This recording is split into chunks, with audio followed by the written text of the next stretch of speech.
Sir ఒక్క నిమిషం అండి. వాసుదేవరెడ్డి గారు ఏమిటి అంటే ఓవైపు కేటీఆర్ గారు ఏమో చీకటి ఒప్పందం అంటారు, మరోవైపు హరీష్ రావు గారు ఏమో తెలంగాణను తాకట్టు పెట్టే ప్రయత్నం చేస్తున్నారంటారు. సరే, ఒక బర్నింగ్ ఇష్యూ, లేటెస్ట్ టాపిక్, బాగా జనాల నోళ్లలో నాంతోన టాపిక్, చాలా కీలకమైన విషయం. మరి ఈ విషయానికి సంబంధించి అసలు బనకచర్ల ఇష్యూ వచ్చిందా రాలేదా అనే దానిపై విభిన్న అభిప్రాయాలు బయటకు వచ్చాయి. ఏమంటుంది బీఆర్ఎస్? అసలు ఇది ఒక ఊహాజనిత ప్రాజెక్ట్ అంటోంది కాంగ్రెస్, విన్నారు కదా. ముందుగా ప్యానెల్లో ఉన్న సోదరులు కైలాష్ నేత గారికి, వెంకటరెడ్డి గారికి, మీకు అదేవిధంగా తెలంగాణ ప్రేక్షకులకు అందరికి కూడా, రాజ్ న్యూస్ ప్రేక్షకులందరికీ కూడా నమస్కారం అండి. సోదరులు కైలాష్ నేత మంచి ఉద్యమకారుడు, ఎందుకంటే తను ఉస్మానియా విద్యార్థిగా అనేక ఉద్యమాల్లో పాల్గొన్నారు. మేము కాకతీయ యూనివర్సిటీ వేదికగా వరంగల్ నుంచి వెళ్ళి పాల్గొన్న విద్యార్థి నాయకునిగా, జేఏసీ చైర్మన్గా. సో అదేవిధంగా వెంకటరెడ్డి గారు కూడా ఉద్యమంలో ఉన్నారు. కానీ ఇప్పుడు ఇక్కడ ఏమైంది అంటే ప్రాబ్లము, కైలాష్ నేత గారు కాంగ్రెస్ ప్రతినిధి, వెంకటరెడ్డి గారు బీజేపీ ప్రతినిధి. ఇప్పుడు బీజేపీ ప్రతినిధి మాట్లాడింది చూసారు, కైలాష్ నేత గారు మాట్లాడింది చూసారు. నేనేమంటున్నానంటే, నేను ఒక బీఆర్ఎస్ పార్టీ ప్రతినిధిగానే ఇప్పుడు ఇక్కడ పార్టిసిపేట్ అయినా, బట్ అంతకంటే ముందుగా నేను తెలంగాణ ఉద్యమకారుణ్ణి. ఇలా వాస్తవాలు ఏందనేది ఒకసారి ఆత్మ పరిశీలన చేసుకోవాలి మనం. ఇవాళ ముఖ్యమంత్రి గారు ఏం మాట్లాడినరండి, మొన్న పీపీటీ మన ఇదే ప్రజావేదిక, అదే ప్రగతి భవన్, నాటి ప్రగతి భవన్ మీరు ఈ ప్రజావేదిక అని చెప్పారు కదా, పూలే భవన్ అని ఏదో చెప్పారు కదా. సో దాని వేదికగా పీపీటీ ఇచ్చినప్పుడు ఏం చెప్పిండంటే రేవంత్ రెడ్డి గారు, ఎట్టి పరిస్థితుల్లో బనకచర్ల ప్రాజెక్టుకు ఒప్పుకునేది లేదు, మీకు సెంట్రల్లో బీజేపీతో సాన్నిహిత సంబంధాలు ఉండొచ్చు, కానీ మాకు తెలంగాణ ప్రయోజనాలు ముఖ్యం. ఆ విషయంలో ఒకవేళ బనకచర్ల గురించి సంబంధించిన చర్చ ఉంటే మేము బైకాట్ చేస్తామని చెప్పిండు. ఇదే రేవంత్ రెడ్డి గారు మనం చూసినాం, పత్రికలు ఇచ్చినాం. ఇవాళ వారు అంతకన్నా ముందు రాత్రిపూట మీడియాకు సీఎం ద్వారా ఇచ్చినది, బనకచర్ల ఎజెండా ఉంటే మేము పోరేపోము, బైకాట్ చేస్తామని చెప్పిండు ముఖ్యమంత్రి గారు. మొత్తం ప్రెస్కు లీక్ ఇచ్చిండు. సో బనకచర్లది అసలు ఎజెండా లేదు. మళ్ళీ చీఫ్ సెక్రటరీ గారితో ఏం రాయించిండు, ఒక లెటర్ రాయించిండు, బనకచర్ల ప్రాజెక్ట్ ఉంటే మేము మాట్లాడడం దాని మీద అని చెప్పి. కానీ ఇవాళ జరిగింది ఏంటండి, ఇలా ఢిల్లీలో కేంద్ర మంత్రి ఆధ్వర్యంలో పెద్ద మనిషితత్వంగా ఉండి ఇద్దరు ముఖ్యమంత్రులు మాట్లాడుకున్న అంశం ఏంటండి. ఇలా ముఖ్యమంత్రి గారు ఏం మాట్లాడారో మనం నిన్న చూశాం కదా. రేవంత్ రెడ్డి గారు ఒక సోదరుడు, జర్నలిస్ట్ సోదరుడు, బనకచర్ల గురించి ఏమైనా చర్చ జరిగిందంటే అసలు ఆ చర్చే లేదు, దాని గురించి ఆపేది ఎక్కడి చర్చ లేనప్పుడు లేదు కదా. నేను ఏమంటున్నానంటే ఇవాళ ఇది ఎజెండా కాపీ కైలాష్ నేత గారికి కూడా నేను వాట్సాప్ పెడతా, వెంకటరెడ్డి గారికి కూడా వాట్సాప్ పెడతాను, అందరికి వాట్సాప్ పెడతాను. ఇది ఆల్రెడీ ఇది ఎజెండా 1లో స్పష్టంగా ఉన్నదండి. Godavari Banakacherla link project first పాయింటే బనకచర్లకు సంబంధించి. ఇలా దీనికి సంబంధించి మన ముఖ్యమంత్రి గారు మాట్లాడింది, అదేవిధంగా పక్క రాష్ట్ర ముఖ్యమంత్రి నిమ్మల రామారాయణ గారు కూడా మాట్లాడి మనం చూసాం దాని ఆ యొక్కది. నేను ఒక్కటే నిమిషం, ఎందుకంటే ఎక్కువ చెప్పను నేను, ఇది ఒక్కసారి చూపిస్తాను వాళ్ళకి రాలే. చెప్పడానికి ఎజెండాలో వాళ్ళు కడతామన్న ప్రతిపాదననే చర్చకు రానప్పుడు ఆపమనే చర్చనే రాదు.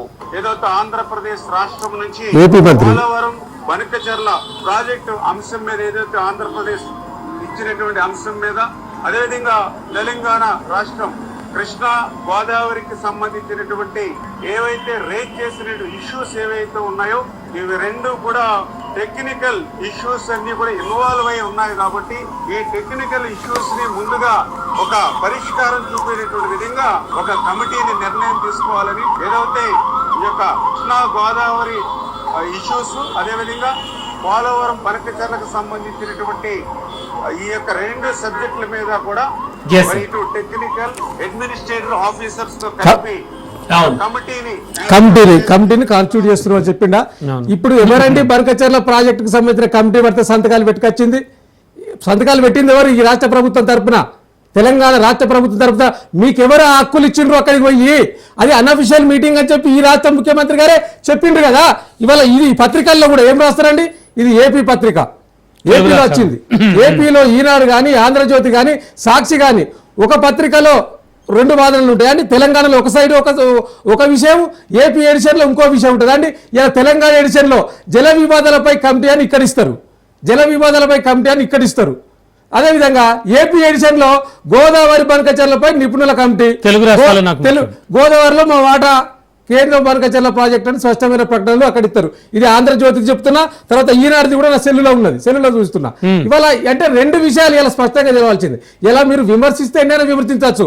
వెంకటరెడ్డి గారు అన్నారు 299 టీఎంసీలకు ఒప్పుకున్నదే హరీష్ రావు గారు, వాళ్ళకి మాట్లాడే నైతిక అర్హత లేదు.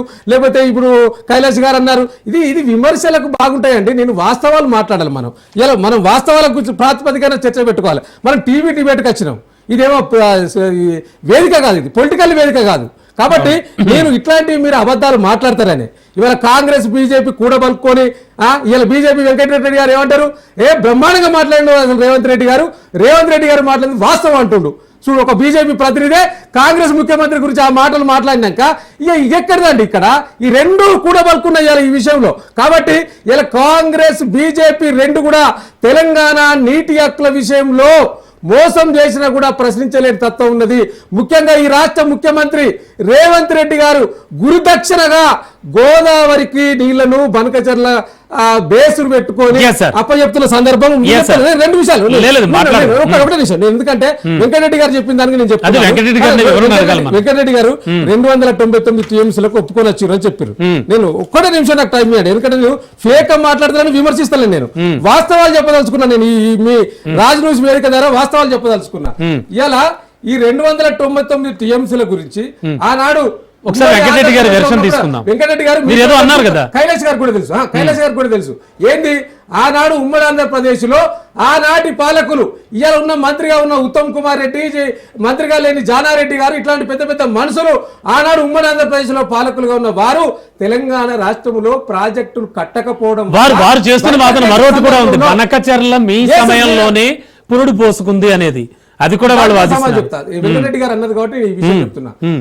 ఏవైతే తెలంగాణ రాకముందు ఇక్కడ రాష్ట్రంలో ప్రాజెక్టులు కట్టకపోవడం వల్ల అప్పుడు ఉన్న ప్రాజెక్టుల వల్ల తాత్కాలిక పద్ధతిలో 299 టీఎంసీలకు ఒప్పుకున్నాము.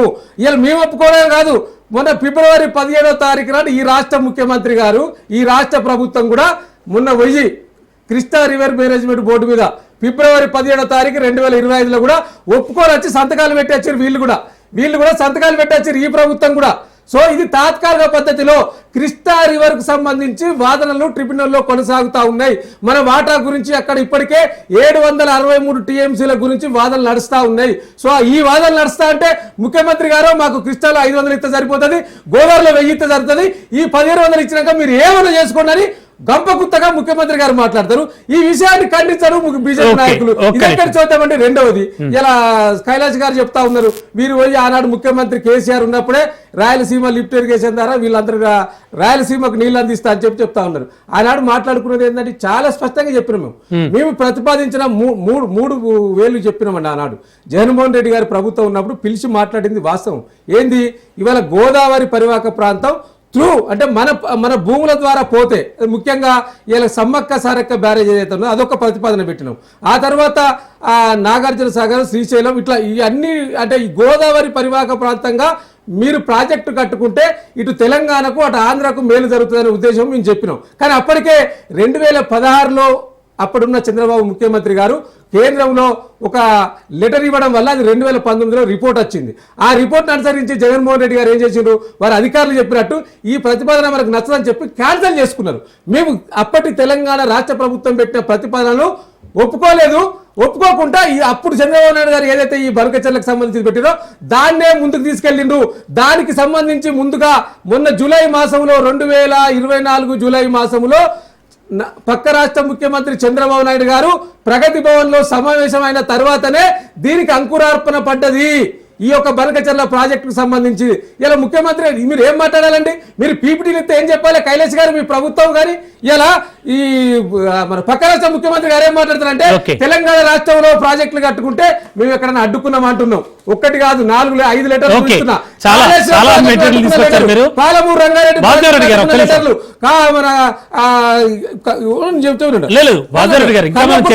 కల్లకుర్తి ప్రాజెక్టు అడ్డుకున్న లెటర్లు. ఇది ఎవరిది?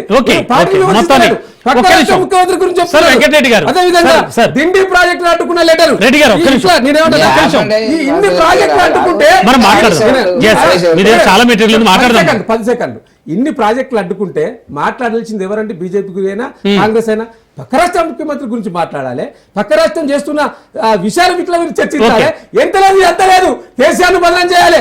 తెలంగాణ రాష్ట్రం కోసం తెలంగాణ జేఏసీ ఏర్పాటు చేసింది